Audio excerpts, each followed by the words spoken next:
Hello and welcome to episode 9 of our Election Connection monthly video series. I am Scott Jarrett. And I'm Ray Valenzuela. We are your elections directors for Maricopa County. Each month we'll have a new episode of Election Connection, where you, the viewers, can ask questions of us. So, Scott, we have a few questions. Today's episode came from the January Just the Facts newsletter, where folks out there can sign up to justthefacts.vote or through justthefacts.vote. Then you too can submit a question. So I think we're ready to start episode 9. Yeah, and it's so fantastic that we're getting all of these questions month after month. And I think the first question is for you. So are you ready? I am ready. Okay, so here's a question from our viewer. So sometimes I have signed my full name and other times only my first and last name. I always worry when I sign my name that it will not match what is on file. How do I know what signature is on file? That's a great question. As usual, our voters are very astute out there. So about the signature verification process, first off, I want to let folks know that 100% of all early ballots undergo signature verification, which is why this is a good question for all those voters that vote by mail, which a little bit of a information data, 80 to 90% of our ballots for past statewide general elections are from early balloting. So a lot of folks out there that are affected. And if you're curious about this question, the answer is, or you're worried how, let's start by saying, first off, that the early voting process is under the county recorder. The benefit of that is the county recorder is statutorily in charge of voter registration rolls. What does that mean? Well, it means that we have tons of signature exemplars for every voter. Basically, anytime the first time you registered, all the way up to every time you moved, made an update, we have that registration form, hence that updated signature on file. All of your past signatures you made when you checked in person. So in other words, let's say for years you were voting in person and you've been signing the roster or e-poll book, we have that signature. Past vetted early voting affidavits. You've been voting for 10, 15 years early. Every one of those signatures is maintained that was vetted. You've updated not only through the voter registration, but you signed up for ABLE. That requires a signature. We have that. We have tons of signature exemplars, which is best practice to utilize. I'll give you an example myself. I have upwards of 40 signature forms, not so much moves, but early voting affidavits and all of that through the lifetime. So it is, that's what makes it different. Can I interrupt? What was your very first signature exemplar? I knew you were going to bring that up, and it segues into about matured signature. My first signature when I registered at 18 has a smiley face within the O of Reynaldo. I didn't realize I would be an elections director or that would ever come back to haunt me, but I pretend that it's a sample of maturing signature. Either I matured or my signature matured. But yes, we do have the potential to have variations of one signature. But again, back to the point of the question is, what if I sign R. Valenzuela or Ray Valenzuela or Reynaldo? Truth be told, it's not a problem because our manager level staff are trained to look at signatures using broad characteristics along with other signature verification techniques as trained to us by affiliated forensic laboratories. That's an organization that basically works with and trains the FBI's on signature verification. So we have high-level, manager-level, permanent certified election officers that have undergone that training that can look at R. Valenzuela and look at a Reynaldo Valenzuela registration form and say that flourish of the R is the same, that broad characteristic, or that smiley face in the O. Ray continues to do that. That's how we know that is. Again, on top of the fact that we have other chain and custody and we send the ballot to a known vetted address, coming back, we have a lot of those signature exemplars to look at. So we do know the signatures can change and mature. As I mentioned, again, whether you put a smiley face or a heart over the I, and now when you registered at 18 and now it's matured, we have enough exemplars there, but there is a safety net for those voters that are worried about that. What is that? Arizona law allows for, if we have a question of signature, let's say you just are first time registered, so we only have one exemplar, and it is from 18 and you haven't moved for the last 10 years, your signature is matured. Well, what do we use? And you haven't voted in person. Using that as a rare example, the safety net built in is there's a curing period, meaning we can't validate your signature through this multi-tiered process of check, check, and we still couldn't match it to a signature on file. Then we will notify you. It is required that we notify you, and you then have the opportunity to cure your signature. How do we notify you? We will notify you by letter. We notify you by phone. You can notify yourself or find the real-time status through BeBallotReady.vote. Again, BeBallotReady.vote is a voter dashboard where you can see your real-time status, or you can sign up so that kind of like the Amazon of voting, where you want to know your packets arrive. We can tell you that your ballot's being sent, that it's been received, but also the status. So I'll right now do the plug to say, for those of you that are not on the ballot status subscription, it's an amazing service that'll let you know. If we do have a question, you're going to get a text or email that says, we have a question signature, call us immediately. So you're not relying on the letter, or you're not relying on us to call you. Proactively, instantly set. That is, text the word join to 628-683, and that will give you a link to sign up to that ballot status. Whether you're an early ballot or you're a frequent in-person and sometimes early, still sign up. You'll get that ballot status messaging for that process. So long story short, to close it out, the fact is, if you're a mail ballot voter and have been participating for quite some time and we haven't contacted you, we have then a signature on file, a mature signature or an updated signature that we have been able to use. So if you've been doing this for 10 years and worried that your signature doesn't, it's likely we have. And if not, again, we do have that curing process that you can rely on it so that you're not disenfranchised through the signature verification process. So what was that phone number again, Ray? Or where do you text join? So you text the word join to 628-683, and that will get you the link to sign up and subscribe. We have upwards of almost near 2 million of our voters on ABLE, the active early voting list, which automatically get a ballot. We would love to have subscription to this service from 1,999,000. That way you folks know where your ballot is and that we got it and it has been counted and verified. Great information. So Scott, the next question is for you, if you're ready. Yes, go ahead.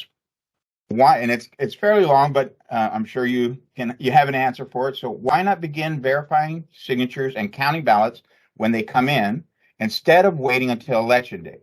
It seems like if you would start when you first receive early ballots, the results would be available on election night instead of 2 weeks later. How does this compare? And the part two, it sounds like, is how does this compare to other states that report results on election night? Well, thank you. And that was several different questions, and also related to signature verification. So I bet you're really impressed that there's so much interest in our signature verification processes. But there's also others that are related to results, which happens to be in Maricopa County under the Board of Supervisors. So, well, first off, the very first question was, why don't we begin signature verification right away, or right when we get that ballot? Or why doesn't state law allow it? And actually, state law does allow it in Arizona, and we do begin signature verification as soon as we receive that ballot. You think about, Ray mentioned the active early voting list, or the AVL, right? So any of those voters that are signed up for the active early voting list or have made a one-time request will get that ballot approximately 4 weeks before election day, so 27 days out, those get mailed. And it could take a few days for those ballots to end up in your post office box or your mailbox, and then you fill out your ballot, get those back to us. So really, we're beginning that signature verification process over 3 weeks before election day. And we provided all the training that Ray mentioned for the affiliated forensic partners that would go provide that signature verification for those temporary workers to be able to verify, is this ballot, should it be counted? But we are able to then work with our teams to get all of those signatures that we receive all the way up to election day. And what we look at that is clearing the queue. However, in Maricopa County, one of the options that voters have is to drop off that early ballot that they've received on election day. So for the 2022 general election, we had over 18% of our voters. There's over 290,000 voters drop off that early ballot on election day, which they are allowed to. It's allowed for in law, and that's a large percentage of voters. You think about that, almost 2 out of every 10 voters dropped off that early ballot on election day. But what that means is we still need to go through and then perform all those checks and balances to make sure that we're ensuring every legal ballot that needs to be counted is counted, and the ones that weren't submitted if maybe someone attempted to submit a ballot for a family member and sign their own name on it, well, then that one shouldn't be counted. So we're doing all of our due diligence to follow the laws and make sure that we're counting those legal ballots. Well, that will take some time, and that could take several different days. So as I mentioned, 291,000 ballots were dropped off on election day in the 2022 November general election. Scott, if I may, just because you interrupted me, I wanted to interrupt you. No, I'm just kidding. No, but actually, I neglected to mention about the curing period that it does allow for in statute, which is a voter-centric measure that says the voter, if you're questioning your signature, you have, example for a general, 5 business days, which is 7 full days, and for 2022, it was 8 days because of the holiday on Friday. So that's why we also, one of the things people know, that we couldn't close the election for 7 days because of that allowance for those 290,000 that dropped off. Some of those may not match because we only have one exemplar. We want to give them that time as well. Just wanted to point that timeline as well. Well, that curing process is very valuable, especially for those election day voters that dropped off their early ballot. If we do question their ballot, for them to have that opportunity to cure that signature or that mature signature, we only had that one exemplar on file. So when you look at that timeline, so we have 290,000+ ballots dropped off on election day. Those poll workers have to close that voting location through the night. We're not getting some of those ballots even into the early morning until the next day on Wednesday morning. And then we have to go through and scan all of those affidavit envelopes, right, with that signature packet on file. So then the recorder's team can do that signature verification to verify, okay, should we count this ballot?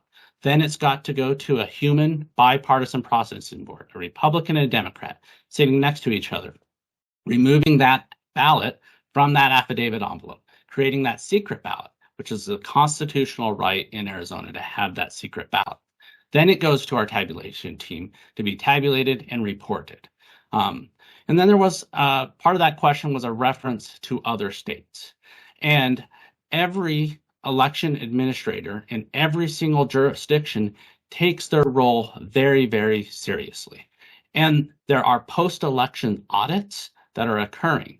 Lots of other states have large amounts of provisional voters, especially when you have just an election day or a lot of people just participating on election day. Those provisional ballots can take many, many days to research and determine whether they should be counted. So when I went through and I just looked at a handful of other states and identified when was the last date that they finished processing and reported final results. So I looked at Florida, for example. They didn't post their final results until November 18th. Election day was November 8th. So that's 10 full days after election day when they posted final results. Similar to Texas and Utah. So they all have very similar timelines to what Maricopa does in us processing and finalizing and posting our final results. So it's no different. We all work very, very diligently, make sure that we follow the laws that are established for our state, and we work as efficiently and as quickly as we can, but not taking any shortcuts. Scott, just a question to you to help for the vote. People mentioned Florida in some of the social media that they were done election night. The fact is we know they are, but why then, or is it presumed that they were done as far as reporting? Well, that's a very good question. Yeah, lots of people think, okay, just because a network has called a contest, right? Election officials, administrators, we don't call contests. We canvass elections, we do post-election audits, we prepare the final reports, and then we submit them to a commission, or in Maricopa County's case, a board of supervisors to review and canvass that. And that's the final results. But those networks will call contests based on their algorithms and based off of what they anticipate. If there's a difference between the top vote getter and the second vote getter that exceeds their margin or their expectation, they'll call the contest. So there were no very high profile contests in some of those states that were very, very close.